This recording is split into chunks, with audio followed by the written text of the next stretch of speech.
আয় আয় আয় আয় আয় ডাক দিন কে কে দেখতে পুরো পারবেন না। এই যে কিন্তু এটা ফলমটা সহজে ধরছি। আমাদের মানুষের শরীরে চামড়া পাল্টায় না, হাতের মুখে এটাও শরীরে চামড়া পাল্টায়। এই যে চামড়া, এই দেখেন ফলম সহজে।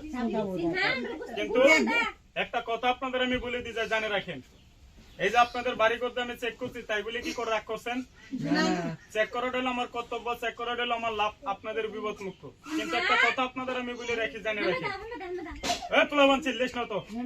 বর্তমানে এখন সাপের হাতের মানুষের মৃত্যু হচ্ছে বেশি, আর গ্রাম অঞ্চলে এখন সাপে কামড় দিতেছে মানুষের বেশি। কিন্তু একটা কথা আপনাদের আমি বলি, জানে রাখেন, আপনাদের এই এলাকা এরকম বিষাক্ত সাপ কি মানুষকে কামড় দেয় না? হ্যাঁ, আপনাদের এলাকায় যদি এরকম বিষাক্ত সাপে যদি মানুষের কামড় দেয়, আপনারা রোগীটারে কি করেন? ওজার কাছে নেন, বেদের কাছে নেন, সাপুরের কাছে নেন, ডাক্তারের কাছে নেন, হাসপাতালে চলে যান। কিন্তু একটা কথা আপনাদের আমি বলে দিই,